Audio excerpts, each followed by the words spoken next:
සුබ දවසක් මොන්නම අද අපි 10 වසරේ කෙටි ප්‍රශ්න වලට එන්න පුළුවන් ප්‍රශ්න 10ක් කතා කරන්නේ. ඒක තමයි ප්‍රශ්න 15ක් තියෙනවා. අන්නේ තව ප්‍රශ්න 10ක් කරගෙන ගමන් ආවේ. එහෙනම් අපි මුලින්ම යනකො මේ ප්‍රශ්න 10 ඉවර කරලා ඉන්න. බලන්න මුලින්ම මේකේ මෙහිම එකක් තියෙනවා. 11 වෙනි ප්‍රශ්න. පතුලේ ආරය 14ක් සෙන්ටිමීටර. සිලින්ඩර් එක වක්‍රපෘෂ්ඨ වර්ගඵලය 804 වර්ග සෙන්ටිමීටර වේ. එහි උස ගණනය කරන්න. तो බලන්න වරහන් ඇතුළේ දීලා තියෙනවා අර ආර්ධ වූ උස එච් වූ සිලින්ඩර් එක වක්‍රපෘෂ්ඨ වර්ගඵලය 25RH වේ. එතකොට යාළුව කොට ලේසි කරලා දෙන්න අපිට. බලන්න කොලොසෙල් ප්‍රශ්නේ මොකද්ද වක්‍රපෘෂ්ඨ වර්ගඵලය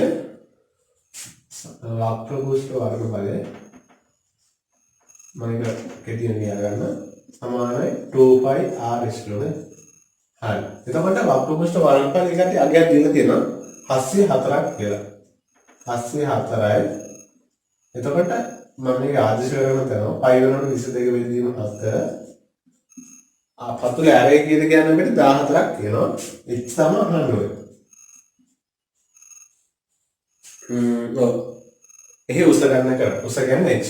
එතකොට අපි මේක තමයි සුළු කරගෙන මේ 7යි මේ 14 සුළු කරලා යට උඩට දෙකක් වෙනවා. එතකොට බලන්න අපිට මේක සුළු කරන්න ලේසියි. 704 දෙවරක් 22 44 කියලා එක 88යි. හරිද? h සමානයි මේ ගන්න. එතකොට බලන්න අපිට 880යි 88ම සුළු කරන්න පුළුවන්. ඔයාලා එකපාරම අන්නව මෙහෙම සුළු කරන්න පුළුවන්. එතකොට උසර එනවා x සමානයි 88 7ක් බලමු. 8කට 64යි 6යි 8කට. හරි. එතකොට වෙනවා 8ක් කියලා. ඒ කියන්නේ මම බැලුවේ මෙහෙම එකක්. මේ 88 කීයෙන් හරි ගුණ කරලා 804 හදන්න පුළුවන් කියලා. එතකොට මම 88 8 ගුණ කරලා බැලුවා. එතකොට 804ක් වෙනවා. එහෙනම් මේ දෙකම 88ෙන් සුළු කරන්න පුළුවන්. මෙතන එනවා උඩට 8ක් කියලා. එතකොට x සමාන 8ක් සෙන්ටිමීටර්. ඒ කියන්නේ මේ සිලින්ඩරයේ උස 8ක් සෙන්ටිමීටර්. හරි. ඊට පස්සේ අපි 12 වෙනි ප්‍රශ්නෙට යනවා. විසඳන්න කියන එක දීලා දෙනවා නේ. 12 x වරක් x ඍණ 3 සමානයි බිඳුවයි මේක විසඳන්න කියලා දෙන්න. හරිද? එතකොට ඔයාලා දන්නවද වර්ග සමීකරණයක් විසඳන්න අපි කොහොමද කරන්නේ? වර්ග සමීකරණයක් විසඳනවනේ ඒක සාධක හොයලා වෙන වෙනම බිඳුවට සමාන කරනවා නේ. එතකොට මෙතන බලන්නකො මේ සාධක දෙක අතර දීලා දෙන්නේ x වරක් x ඍණ 3 සමාන බිඳුව. එතකොට මේක එක වරහක්ක් තියෙනවා. අනිත් වරහක් නෑනේ හැබැයි x කියලා දෙනවා. එතකොට අපිට x කියන එක වරහක් නැත්තම් මේ සාධක විතර ගන්නවා. එතකොට අපි මොකද කරන්නේ වනේ? සාධක දෙක වෙන වෙනම සමාන කරලා x ගේ හොයන්න තියෙනවා. ඉස්සරහට කියන්නේ ඒක. එතකොට බලන්න අපි x සමානයි බිඳුව හෝ x ඍණ 3 සමානයි බිඳුව.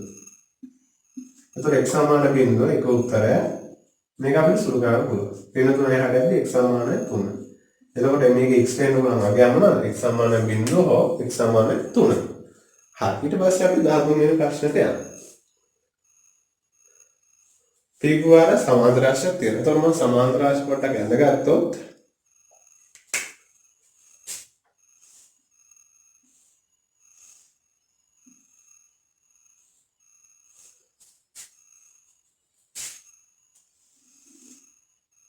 හරි.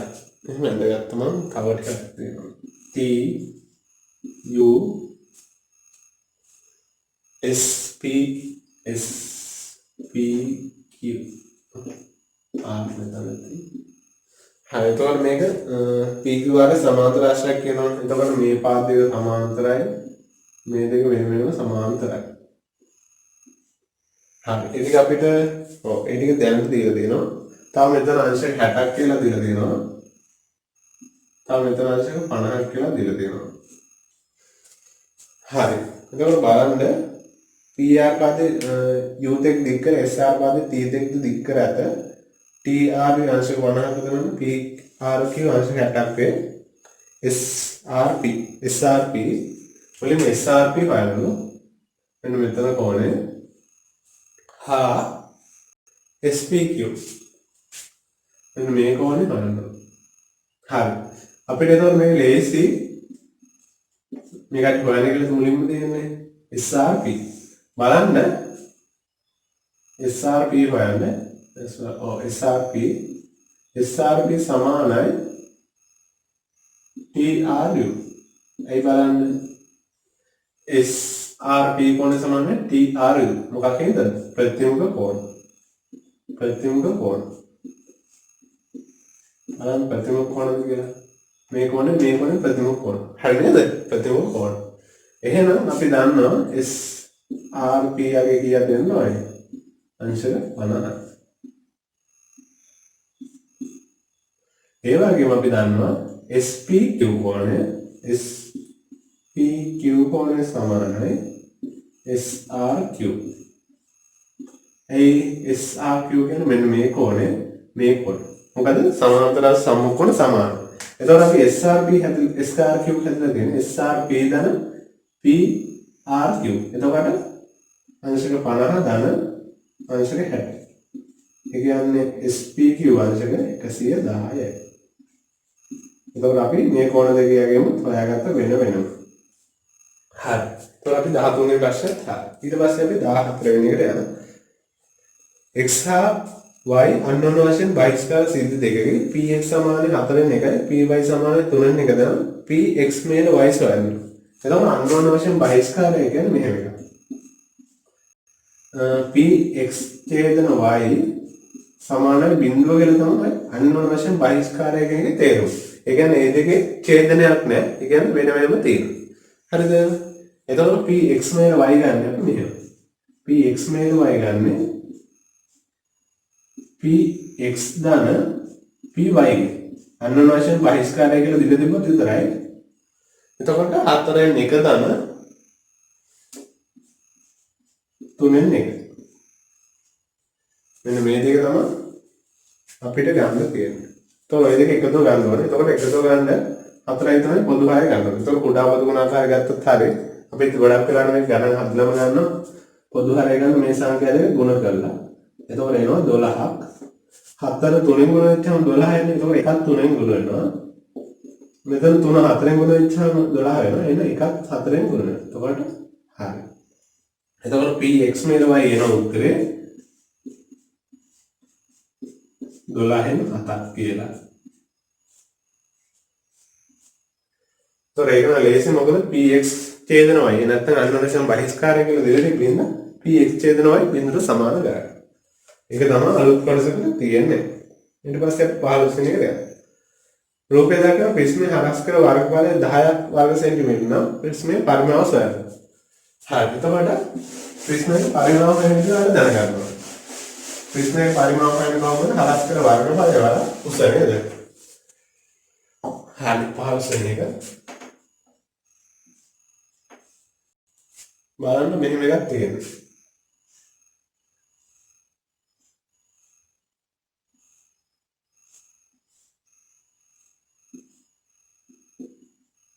එන්න මේ වගේ අතේ වගේ අපි හිතමු. එතකොට මේ පාද දෙක 6ක් කියලා දෙලා දෙනවා. මේ පාද දෙක 10ක් සෙන්ටිමීටර කියලා දෙලා දෙනවා. හරි. එතකොට හරස් කර වර්ගඵලය දිග තියෙනවා. පරිමාව අහන්නේ. එතකොට පරිමාව සමානයි කොහොමද හරස් කර වර්ගඵලය වල දිග නේද? එතකොට හරස් කර වර්ගඵලය දිග තියෙනවා කියන හරස් කර වර්ගඵලය 10යි. හරස් කර වර්ගඵලය 10යි. මෙන්න මේකේ උස ගන්නවා. උස කියන්නේ හරස් කර වර්ගඵලය කියන්නේ මෙන්න මේ ත්‍රිකෝණයක්. මේ හරස් කර වර්ගඵලය කියලා අපි කතා කරන්නේ. එතකොට උස 10යි නේ. එතකොට මෙන්න මේ 6 කියන එක අපිට ඇත්තටම වැඩක් නැති දාතයක්. ඒ කියන්නේ ඒක ගැන හිතන්න නැතුව අපි ගාන කරලා යනවා. එතකොට ගන්න සෙන්ටිමීටර 100ක් කියලා තමයි පරිමාව වෙන්නේ. හරි. ඊට පස්සේ යන්න අපි 16 වෙනි ප්‍රශ්නෙට අනුක්‍රමයේ අන්තර්කරණය යනවා මොකක්ද ඒක? ගිල දෙන්නේ මෙහෙම ප්‍රශ්නයක් 3y සමානයි 6x ධන 2. 3y සමාන 6x ධන 2. එතකොට බලන්න අපි සරල රේඛා සමීකරණය වල y සමානයි mx ධන c.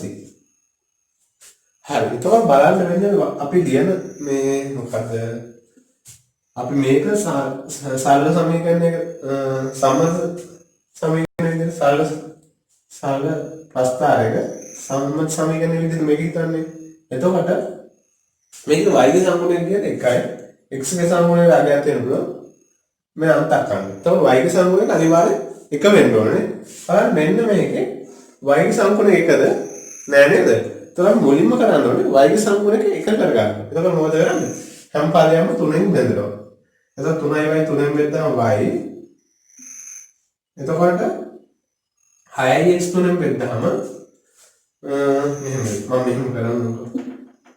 3y බෙදීම 3 6x බෙදීම 3 නම් 2 බෙදීම 3යි.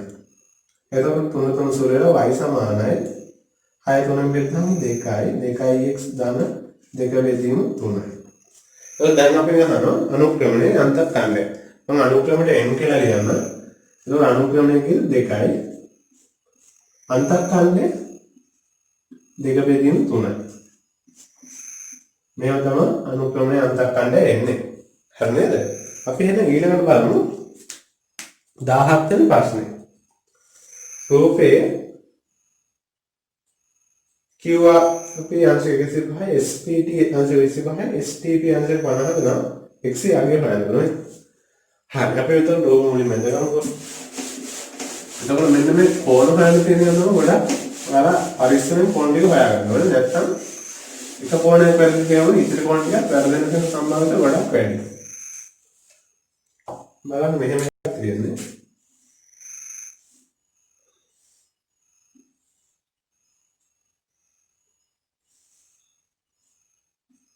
හරි ඊට පස්සේ මේක 17 වෙනි ප්‍රශ්නේ. මම ඒකේ අකුරු ටික දාගන්න QR ST මෙතන තියෙනවා P. මෙතන අංශක 25ක් කියලා දෙලා තියෙනවා. අතන 50යි මෙතන x 50යි x මෙතන 105.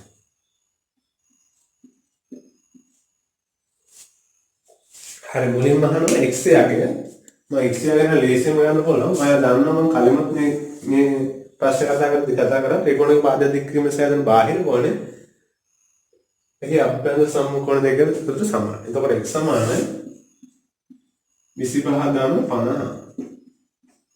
එතකොට x සමාන වෙනවා අංශක 75. ඒක ආ බලන්න මෙන්න මේ ත්‍රිකෝණ විතරක් ගත්තොත් ඒක පාදයක් දෙකකින් සැදෙන බාහිර කොන x ඒතකොට සමාන 25 දාම 50ට. හරි. මොකද පළවෙනි එක නේද? කොහොම ඉලක්කම් දෙක. SP සමාන 8ක් සෙන්ටිමීටර් නම් SP මෙන්න මේක 8ක් සෙන්ටිමීටර්ලු නම් RP ගේ දිග සොයන්න. හරි. මෙන්න මේ RP ගේ දිග හොයන්න කියලා කියනවා. දැන් බලන්න මෙන්න මෙතන 75ක් කියලා ආවා. මෙන්න මෙතන මම PRS පොඩ්ඩක් හොයා ගන්නවා. PRS ගන්න 180 105 අඩු කරා. එතකොට බලන්න 75. එහෙනම් මෙතන කෝණ සමානයි. මේකට මේක සමාන. එහෙනම් ඒක සම දීපාද රෙකෝඩ්. සම දීපාද කියලා කියන්න පුළුවන්. මොකද මේ කෝණ සමාන. ඒවට සම්මුඛ පාද සමානනේ. එතකොට PR සමානයි PS. PR සමානයි PS. එතකොට අපි දන්නවා PS ගේ දිග දීලා දෙන 8යි. එහෙනම් PR කියන්නේ RP කියලා ගන්නවා. අපි RP සමානයි 8 සෙන්ටිමීටර්. මේක තමයි මේක කොටස. ඊට පස්සේ අපි 10 වෙනි ප්‍රශ්නෙට යනවා. හරි. 44 පළමු සමීකරණය ගන්න කියලා. මේක නම් ලේසි ගොඩක්. එතන අපි බලමු මෙහෙම එකක්. මම 44 ලියා ගන්න මැදින් මෙන්න මේ 44ට වැඩි වර්ග පූර්ණ සංඛ්‍යාව කියන්නේ හිතන්න 4 වර්ගයේ 16. අන්න ඒ වගේ සංඛ්‍යා 44 මම ගන්නවා 36. 36 කියන්නේ 6 වර්ගනේ.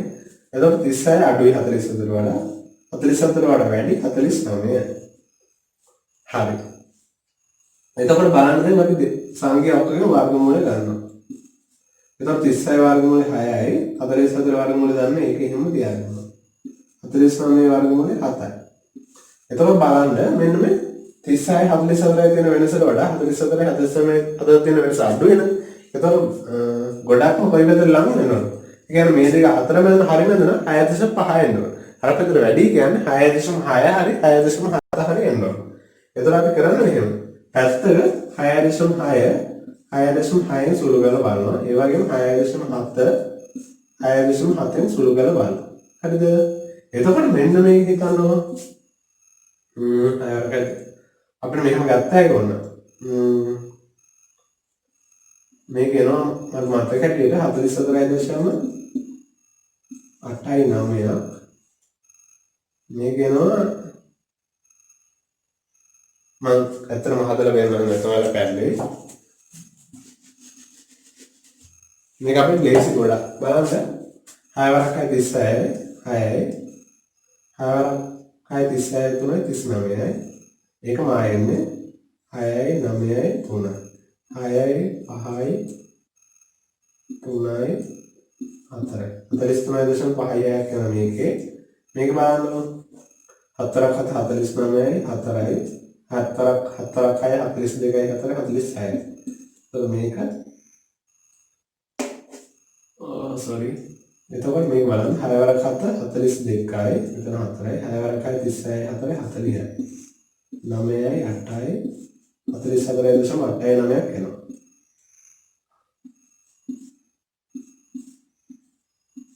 තව බලන්න කොහොමද 44 ළඟ කියලා මෙතන 44.8යි. මේ කියන්නේ 44 වඩා 0.89ක් වැඩි. මෙතන බලන්න 43.5යි 6. මේක 47ට වඩා 0.44ක් අඩු. එතකොට ගොඩක්ම ළඟ 3.6.6. එතකොට අපි ගන්නවා 44 පළවෙනි සම්නිකාශනයේ ආසන්න සමාන 6.6ක් කියලා.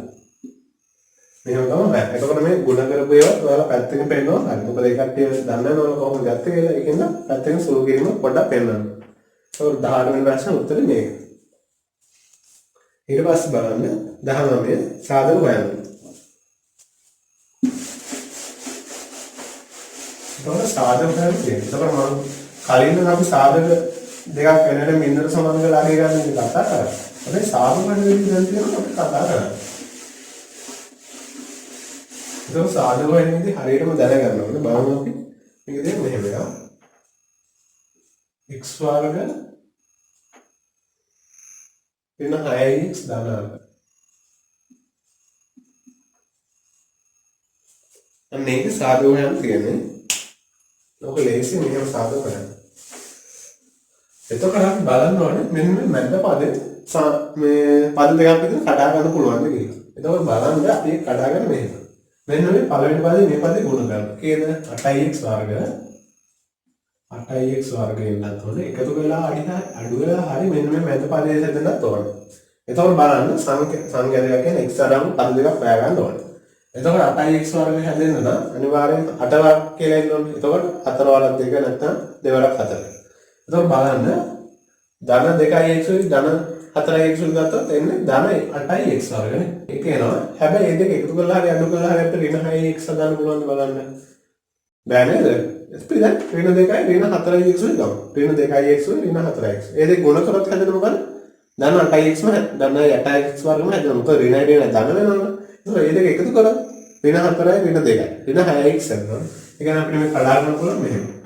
x වර්ග ඍණ 6x මම ගන්නවා ඍණ 2x ඍණ 4x ධන 8 විදියට. මේ පද දෙක වෙනම මේ පද දෙක වෙනම සාධක කරගන්න. ඒ පළවෙනි එක මම x ගන්නවා එකට x ඍණ 2යි මම ඊළඟ එකේ ඍණ 4 ගන්නවා. එතකොට x ඍණ 2යි. එතකොට x ඍණ 2 x ඍණ 4 තමයි සාධක දෙක. අපිට මේක විසඳන්න කියලා නම් සාධක වෙනවා ඔන්න ඔච්චරයි. එතකොට විසඳන්න කියලා දෙපා මේක බින්දුවට සමාන කරලා x එක ගන්න හොයන්නවා තියෙන්නේ. හරි ඊට පස්සේ අපි 20 වෙනි ප්‍රශ්නට යනවා. එතකොට ඒක දැන් වෘත්තයක් සම්බන්ධ කරලා නේ.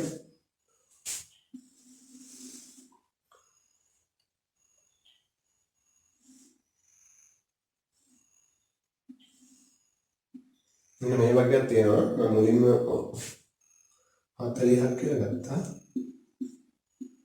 බලන්න මේ කියලා දෙන්නේ මොකද්ද කියලා. O කේන්ද්‍රයේ වෘත්තයේ ACO අංශ 40යි. ඒක හරි. AOC හරි මේක අංශ 40යි. නම් BOC අගේ බලන්න. BOC. එතකොට අපි දන්න ප්‍රමේය පාවිච්චි කරන්න පුළුවන්. එතකොට මේ පාදේ සමානයි. මොකක්ද? OA OC අර යන්නේ කොහොමද? එතකොට ඒ පාදයේ සමාන. ඒ කියන්නේ මේක සම ද්විපාදයක කොනක. එතකොට මෙන්න මෙතන කොනේ අංශක 40යි. බලන්න මම ප්‍රමේයක් දානවා. මුලින්ම මේ ප්‍රමේය ලියයි නම් BOC කෝණය සමානයි 2ක් BAC. ඇයි බලන්න මම එහෙම ලියුවේ? BOC 2ක් BAC. මොකක්ද ප්‍රමේය? ත්‍රිකෝණයක ත්‍රිකෝණයක වෘත්ත ඡාපයක් වගේ ත්‍රිකෝණයක වෘත්ත ඡාපයක් වගේ කේන්ද්‍රය මත ඇති කරන කොන ඒක පරිධිය මත ඇති කරන කොනෙ මෙන්න දෙකොන. ඡාප මොකද්ද? BC. ඒක කේන්ද්‍රය මත ඇති කරන කොන BOC. පරිධිය මත ඇති කරන BAC. අන්න ඒ වගේ දෙගුණයක්. එතකොට අපි BAC දන්නවා අංශක 40ක් කියලා. මොකද මේක සමාන හින්දා. එතකොට BOC එනවා අංශක 80ක්. එතකොට අපි දන්න ප්‍රමේය තමයි මෙතන යොදාගන්න තිබ්බේ. එතකොට අපිට මේක සම ද්විපාද ත්‍රිකෝණයක් කියලා මුලින්ම හිතාගෙන එතන කොහොනේ අංශක 40යි. එහෙනම් මෙතන කොහොනේ අංශක 40 වගේ දෙගුණයක් වෙනවා. හරි. එතකොට අපි මෙතන ප්‍රශ්න 10ක් කතා කරා නේද? ඊට පස්සේ ප්‍රශ්න 5ක් ඉදිරියේ මේ ප්‍රශ්න පහ ගමු ටිකක්. ඔයාලා හදන්න බෑ කියලා හිතන. අන්න ඒක නෝ ඊළඟ වීඩියෝ එකේ අරන් එන්නේ ප්‍රශ්න 5ක්. එහෙනම් ඊළඟ වීඩියෝ එකෙන් හම්බ වෙන්න. එතකන් සුබ දවසක්.